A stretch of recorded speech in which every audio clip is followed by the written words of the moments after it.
this? No, I'm just fascinated by it. We're talking bootleg pants. No, these aren't. These like solid. You part of this, Georgie? No. EC, what are these pants are you wearing? The cargos with the super long strings. I feel so old looking at this website. Well, you're looking right now. Okay, good. They're like streetwear. They went up. That's why Fashion Nova is my Price budget. went up. How much do you like to pay for pants, Linnell? I'm like a $35, $40 pant guy. You ain't getting that pants. That's cheap I'm pants. cheap as hell. You gotta get $70. I want to see EC wearing this. It's like a young thug type. When is the big concert? Tomorrow night? Book the concert. When do you think like Oh, is Young Boy in town this week? Yeah, Oh, Young Boy's this week? it's tomorrow Ben night. Stroker's probably going crazy. Yeah, Ben Stroker's like the biggest. where is it? Is it I think it's at Cap I One. think he's doing Cap One. Adam Sandler's the first. What community are these the favorites in? I do not believe that's my community. I never got the Community favorites. the super oversized. You see some of the players wearing it. I love that you have more information. Well, I mean, I'm also 2 runs down from my president. I like super nice pants. President of our network. I would not. I got good Back in the advice. 90s, you wouldn't wear it? Very good president. Maybe. I got good advice from a former NBA player like 10 years ago, so I was only like 34. Said, you're an old white dude, don't try to understand. So I don't try. Like, I could wear these pants. They don't seem normal. Put it on. I don't know if you keep form. It's definitely a much longer conversation.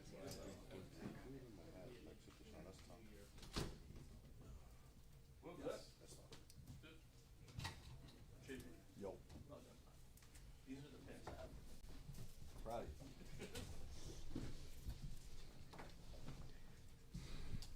you. All right, what's up, everybody? All right. I told you I'd have an update on some injuries, and I'll kind of get started on that, and then we'll get into the game. So first, let's start with Jaden. He'll continue in his return to play process, and you'll see him out there today in a limited fashion. And we'll continue to rely on the medical team, to fully clear him. But what I can say is, man, he is doing everything you possibly can to get there. The guy's the ultimate competitor for us. You know that. I know that. But he is absolutely digging it. As far as the other injuries, we're going to work through that. And I'll take it through Friday and we'll give you the updates as it goes. Then lastly, just, the matchup for this weekend. And last time went into extra time, to go through that. And we expect that kind of same fight and battle again. We'll need to have that complementary football that we leaned into last week again. And ready to get rocking with you guys. So with Terry, what can you say? That is he getting more information on his quad, and what's the level of concern for him for Sunday? Yeah, it's pretty normal that when you have something that a second opinion takes place, that's not uncommon at all. Honestly, it's just the opposite. It's really common. Almost everybody does that in some spaces. So as we get into, I'll have a better sense, as I get closer to, or as I get into Friday, and then we'll have a sense for, okay, where does it look like for Sunday? And then with Jaden, what is it, excuse me, that you've been able to watch him do so far? Is he able, you talked about the cutting and the pivoting. Have you been able to watch him do any of those kind of activities? I have, and like I said, he's worked really hard on that space. And so we'll lean in on the medical side too, John, just to make sure they'll, be the ones to fully clear. But he's working really hard to hit all the stuff that he needs to hit. Do you expect Terry to be at practice today? I don't expect Terry to be at practice today. He will be out for today. I'll have updates for him by Friday of where we're at for the game. Okay. Special teams question. Yes. I know you addressed it on Monday, but you mentioned how you that's part of your play style. You guys take a lot of pride in it. When did you start to feel like that could be sort of a weapon for you guys or give you guys an edge? I'm going to go back because I think it's important on it, Nikki. When the new kickoff rule started, we were right at the front of that to say, can this be an advantage? Can we find a space that we could create that from field position to identity? So I thought it would begin there on the kickoff and kickoff return side. Then as we got to learn it better, and we were all kind of at the first part, remember there was a lot from OTAs through training camp, so I thought it began then. And then adding, obviously Tress, the way he can punt, putting people down, and the different style of players, like obviously Revo and, is at the front of it, but then it's Ballore and then Percy Butler and others that just started to emerge in this way. And we thought, man, this can be a weapon for us, and we can really push and feature the guys and use them in those ways. But I think it was the kickoff and the decisions to say, we're going to go for it and really try to be at the front of this if we can. And I think that was the start of it. Hey, Coach, I know you guys are very diligent in that return to play process, but is the fact that Sunday's game is, still September football, an early season game, does that time period shift whether or not you guys are going to maybe encourage guys to play Sunday versus if it were a postseason, late season game? Does that timeline factor in at all? No. Yeah, I think they're all in the same space, and like the medical team putting the whole thing together for it. They have guidelines they want to follow. So no, I think everything's kind of the way we would go after it is consistent. Chick, the way the team responded with Marcus, obviously there's a high level of confidence in him if Jaden Daniels can't go. What was he able to give you, and did you learn anything about him, even though you knew a lot about him already? I don't know if I learned anything because of what I've seen, over the year and a half. I was one of the least surprised people that he would play well in the stadium because what I've seen out here and the work. I did know, the work that he puts in to get himself ready. So I've seen all of that, Chick. So I don't know if I learned anything different other than confirming this is a real competitor, and this style and the attitude and the way that he plays just suits him, so well in this system. You talked about Jeremy. Obviously, with Will out, he's probably in line for more playing time. What has most impressed you about him, I guess, on the defensive side of the ball? We know what he does on special teams, but on defense? What I noticed jumped from 2024 to 2025, man, the speed elevated even again. Is that a year after being injured? Could be. But I felt like the speed and the tackling even ramped up more. I saw it in the preseason games. I saw it at practice, too. And so we'd already seen some of that begin, but I felt the speed and the tackling at that position. He's usually right in the middle of all of it, but I did feel that level up in 2025 from spring training camp and into the early part of the season. I know you won't know about Terry's status and probably Noah Brown as well until the end of the week, but if they can't go, what kind of opportunity would that be for guys like Jalen and Luke to get some more playing time? Yeah, that's where you usually lead to when you don't know where that's going to be. What I do know is that we have a big, deep crew, at a lot of spots, and we train the players that don't count on this as a possibility, but more as a certainty of knowing that at some point, when that space comes where you're called upon, that you're able to deliver. It's one of the best feelings that you can provide to your teammates to do that. So what does that look like during the week at all the positions, showing you're ready, showing that you're able to, so when that opportunity comes, you're just ready to do it.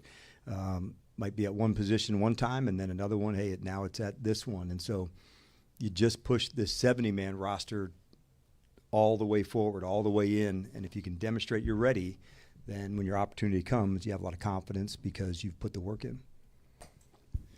With an opponent making changes on the offensive side in terms of play calling and things like that, what sort of a challenge does that present for you? Maybe not knowing what to expect, or you can't worry about or guess at what might change? Yeah, I can't worry about that. I think those things take place, and you speaks to his team's urgency, where they're at, what they're trying to hit on, what might be the emphasis for them. Sometimes it's with the player, to make sure he gets more touches, he does, more factor into it. So you have to let it play out. Those are out of our control. You're aware of those, but as far as trying to lean in too much to it, we generally don't do that. And with the kicking game, what, if any, is your level of concern about inconsistency there, and have you or will you bring in anyone to compete for that spot? Yeah, we have a lot of confidence in Matt to go. I was pleased to see, the one at the end of the half. So as we're going through it, we're still digging in to find our spaces to go. But no, we have full belief in Matt. Hey, Dan. Sunday's going to be a special game for you, too, because obviously you coached in Atlanta. You have a lot of friends there, and I'm sure a lot of memories there. What is that going to be like for you going in there as a head coach of the Commanders where you used to coach in Atlanta? Well, it's not like a return to one go. We've played them, last year and, done it other times before. But I always have, huge gratitude for Arthur Blank and his family and, giving me the opportunity to do that. But past that, it's for the guys and in between the white lines. So we'll be ready to battle, too. Coach, next man up seems like a cliche term used during sports, but with this team, with this organization, you all seem to thrive in these situations. What is it about this team that allows for them to excel in those moments? Yeah, I agree. Sometimes I think that is too much of a cliche because there's another player behind that, the injury or what happened to take place. But what I do know and what we do train hard as, there is going to be a spot, and when you're ready, you've got to go nail it. And if you're waiting for that moment to happen and then all of a sudden it hits you, you're not going to be as prepared as you could have been. And so the way that we go about it is everybody gets reps at practice to make sure they're pushing it to see where we go. We're evaluating, pushing the skills. So if we can continue to get better, when that moment comes and the opportunity is called upon, man, you're ready to deliver. So the competition helps that. We do some at each practice, just non-carded, non-scripted, offense versus defense, going to play, and that keeps a player sharp. They know they got to react, they got to make the plays and make the calls. But having all 70 in our mindset, that's a big part of who we are and how we do it, knowing there's going to be adversity. I think early on in my career, coach, you want this to happen, then this to happen, this to happen. Then you learn later, man, sometimes that plan isn't there. This is how you have to go win the game, and that could be due to injury, them playing a different way. And so if you think in those ways, man, be able to adjust, and when that time comes, you go let it rip, and you have to have confidence in the people to do that, and we do. Running tight on time, we'll take 3 more. Good afternoon, Coach. Good afternoon. Jalen and the punt return unit as a whole has been pretty strong for you guys this year. For the Falcons, their punter and their punt coverage team has also been pretty strong for them. How do you go about making sure that your strength can be stronger than theirs, and how big of a boost can that give you this weekend if you can make that happen? Yeah, the field position, man, that's the thing. Can you find ways to get a long return, find ways that's, could be a first down, could be 2 first downs in terms of the field position. So finding your spaces, when they're trying to flip the field and somebody, not just Atlanta, but anybody kicks it deep, that's when you have a chance, because usually the long returns don't come, when you're on a plus 50 punt. Those are the ones that you have your chance and you got to go. And then the outside guys are key for us, man, the gunners, and they've got to feel the speed and go after it. So it's definitely a good matchup this weekend on both sides, man. And absolute, you'll feel speed and energy and toughness on both sides. With Sam Cosmi, how is his rehab going? And with the ability to open his window come Monday, do you expect to open it then? Do you have a return to play plan in place for him there? Yeah, we're working hard, and he has really put in the work. And so that's where we're aiming towards. And then as we get into next week, we'll see if he's ready to take that next step. But this another guy, man, has just all off season through the summer to put the work in. And so what are the last little bits of that? You try to simulate as much as you can, simulated sets, but he does need to be back in the team setting. So as soon as that can happen, that helps him in a normal ramp-up process too. Dan, with Dorrance Armstrong, when you guys brought him in, obviously you and Joe knew him well, figured that his acclimation period would be maybe one of the faster ones, but it really wasn't until maybe the playoffs that his statistics at least really started to take off, and that's continued. Did something change for him, click? Was there something just over time that he developed, found more confidence in, whatever it was? Yeah, and we'll have to look, Ben. That's a good question. I felt there was significant pressure from DA, but maybe not the numbers from the sack standpoint. That might be something that we can look into. But now different sides for him. He's always been somebody that could be equipped to go over the guards, over the tackles, move into different locations. So we didn't do that as much with him last year. Dante mostly played one side. He mostly played the other. So now we're probably a little more fluid of how we feature the guys. But I think converting from a pressure into a sack, obviously that's a big deal. And I don't know, but I felt like the pressures were higher, even though maybe the sack numbers weren't as high. So that might be one thing that he's able to finish more so far. All right, thanks, Coach. All right, thank you, everybody.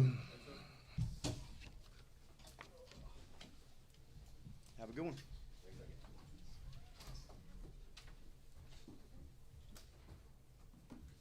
Sundays get up to Mondays. On Mondays, Wednesday. On Wednesday,